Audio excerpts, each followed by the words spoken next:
Ja. Hey. Jongens, nou, leuk dat jullie op de beurs zijn met Shimano. Ja. Ik hoorde net dat jullie met Shimano producten vissen. Wat, Ja. Wat gebruik jij? Ik gebruik de Mols van Shimano, Ja. de XSCA 6000.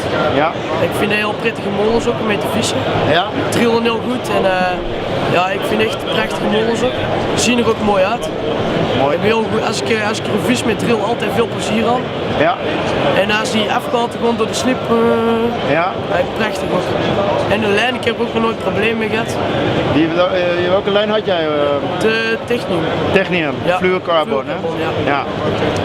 Ja. Ja, ik vind het een heel mooie lijn ook. Ja. Ze zinkt goed ook. Fluorocarbon, is heel stevig ook. Ja. En ik denk ook niet dat de vissen het goed kunnen zien. Dus ik vis nu al 1,5 jaar mee, ik ben heel content van. Je bent er heel content mee. Ja.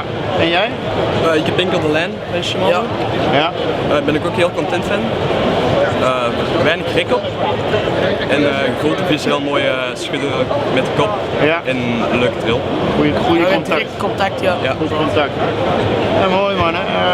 Waarom zouden wij jullie naar de WCC sturen? Omdat wij heel graag vissen. Zoals, ja, ik droom over vissen op grote wateren, dikke vissen. Ja? Dat is mijn beste dromen. En ik zou er heel graag naartoe gaan samen met mijn maat. En dan gaan we daar gewoon een prachtige week hebben, dat weet ik zeker. Ja, heel een goede motivatie. Ja. Ik zou het ook heel leuk vinden omdat het een zeer grote uitdaging is. Ja? Waarin wij denk ik heel veel kunnen leren. Omdat wij zijn nog niet volleerd in karpenvissen denk ik. Nee. Dus Wie wel, hè? Kunnen we wel eens veel in leren. je kunt altijd bij Van leren. altijd verder. Hè. Precies, inderdaad. Hele goede motivatie, man. Hè? Dankjewel. Ik geef jullie nog